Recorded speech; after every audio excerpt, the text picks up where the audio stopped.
पूरी तरह से खंडहर में तब्दील हुआ किसी राजा का किला है, किसी राजा का महल है, जिसकी प्राचीर दीवार ये बयां करती है कि किसी समय में यहाँ पर भी कोलाहल हुआ करता था, यहाँ पर भी शोर हुआ करता था, यहाँ पर भी लोग बाग निवास किया करते थे, राजा राजा की प्रजा।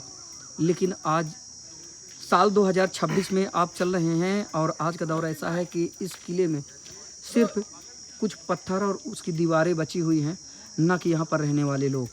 सही? सही बात है। ये बात सही है कि यहाँ पर कुछ मतलब ऐसा प्रतीत होता है कि कोई यहाँ पर है। 12-1 बजे रात में कोई अगर अचानक आ जाए तो आदमी डर जाता है। डर जाता है। दिखता कोई नहीं है लेकिन डर लगता है। दोस्तों शाम का समय हो रहा है, आप देख पाएंगे। सबसे पहले तो आप इधर देखिए, इस किले का पूरा स्वरूप देखिए। आज या पुराना हो गया, खंडहर में तब्दील हो गया। इसमें वट का वृक्ष है और जिसकी जड़ें, जिसकी सौ जो है पूरी जमीन तक छू गई हैं। और इसकी जो पुरानी दीवार है वो आज भी पूरी मजबूती के साथ, तन्मयता के साथ खड़ी हुई है। और दोस्तों बता दें कि इसकी जो जुड़ाई का रॉ मटेरियल है वो चूना सुर्खी है, बेल, अलसी, ये सारी चीज़ें मिलाकर, इन सारी सामग्रियों को मिलाकर जो है पहले दीवारों की जुड़ाई किया जाया करती थी, जिसकी जुड़ाई आज भी इतिहास के पन्नों में दर्ज है। और शायद अब कभी कोई भी इंजीनियर ऐसा नहीं है जो इतनी मजबूत उस समय की जुड़ाई का मुकाबला कर ले। नहीं कर पाएगा। सही बात है। राइट है एकदम। लेकिन आज इसकी जुड़ाई देखिए, इसकी मजबूती देखिए कि भले कुछ भी है, कुछ निशानी तो है इसकी। निशानी है ना। जैसे कि अभी इसकी जो प्राचीर दीवार है वो है ना, यानी कि पुरानी जो इसकी दीवार है वो आज मौजूद है सामने आपको दिख रही है के तौर पर। जी बिल्कुल। अब मैं दर्शकों को थोड़ा सा दिखाना चाहूँगा। आप देखेंगे एक बुर्ज इधर बना हुआ है और एक बुर्ज इधर बना हुआ है, एक बुर्ज सामने है उधर, यानी कि चारों दिशाओं में बुर्ज बने हुए। दरअसल इन बुर्ज का क्या मतलब हुआ करता है मैं आप लोगों को बता दूं। चारों दिशाओं में बुर्ज इसलिए बनाए जाया करते थे, इसमें एक तहखाना हुआ करता था नीचे, और सबसे ऊपर इसमें तीन महले हुआ करते थे। एक तो सबसे नीचे वाला, फिर उसके मध्य में जहाँ पर लोग बाग बैठकर ठंडी हवा लिया करते थे। जो ऊपरी हिस्सा हुआ करता था वहाँ से सैनिक दूर दराज इलाकों में अपनी नज़र बना कर रखा करते थे। तो एक बुर्ज इधर है और इधर आप देख पाएंगे ये किले की पूरी दीवार है। इधर देखेंगे एक बुर्ज इधर बना हुआ है, मैं थोड़ा सा जूम करके आप लोगों को दिखाऊंगा।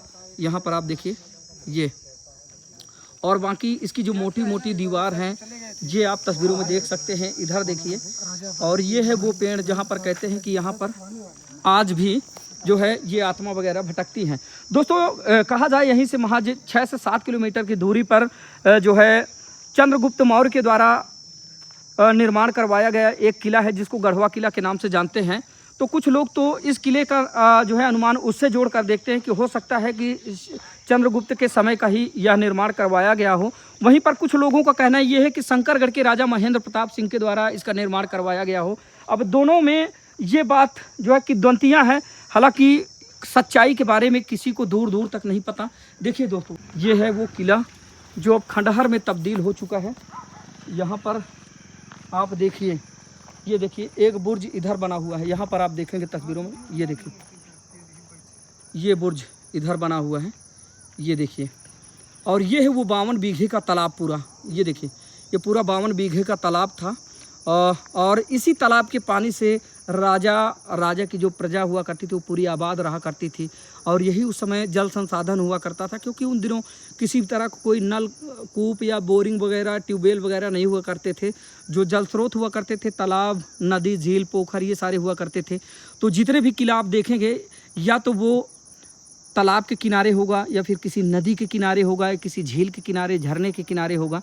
और उसका सबसे मुख्य कारण ये है कि अगर एक तरफ से अगर किले में आक्रमण हो जाए तो दूसरी तरफ से राजा और राजा की प्रजा उसे तैर कर जो है बाहर जा सके। इधर देखिए, अब किले के बीचों बीच से अब ये एक रास्ता जाता है। पहले यह रास्ता नहीं हुआ करता था, लेकिन गांव वालों को जैसी यह सुविधा पड़ी तो गांव वालों की जिद पर यहाँ से एक रास्ता जो है बीच से निकाल दिया गया। यह रास्ता जाता है इधर, ये देखिए निकल के किले के बीचों बीच से। हाँ, और ये किले की वो मोटी मोटी दीवारें हैं और ये बड़े बड़े इमली के वृक्ष हैं। लोगों का कहना ये है कि आज भी इसमें आत्माएं भटकती हैं।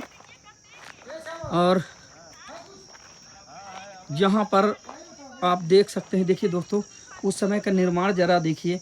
ये जो गौखा है ना, इसमें बल्ली फंसाई जाया करती थी। ये देखिए गौखा वगैरह इसमें बने हुए हैं, झरोखे वगैरह बने हुए हैं चारों तरफ। और उस समय का जो टेलीफोन वाला सिस्टम था वो आप देख लीजिए, दीवार के चारों तरफ इससे आवाज़ लगाई जाया करती थी। यानी कहा जाए तो पूरी तरह से वातानुकूलित किला वगैरह हुआ करता था।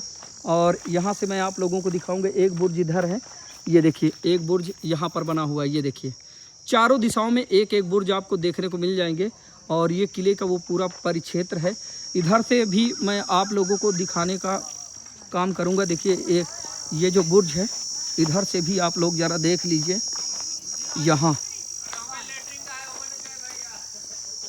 यहाँ पर देखिए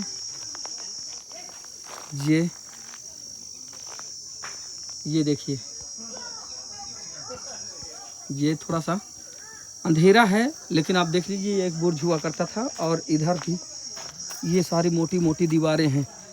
तो दोस्तों यह है वो किला जो प्रयागराज के शंकरगढ़ थाना क्षेत्र के अंतर्गत आने वाले बिहरिया गांव में है।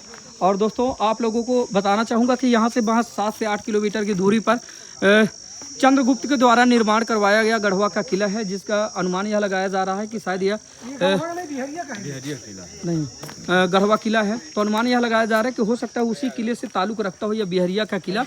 और एक अनुमान यह भी लगाया जा रहा है कि शंकरगढ़ के राजा महेंद्र प्रताप सिंह भी राजा थे। शायद हो सकता है कि उनका यह कोई उनके पूर्वजों ने इसका निर्माण करवाया हो। फिलहाल आप लोग इसको लेकर क्या जानते हैं, अपनी राय को कमेंट के रूप में ज़रूर साझा कीजिएगा। मिलते हैं फिर से इसी तरह की किसी शानदार वीडियो में, तब तक के लिए नमस्कार।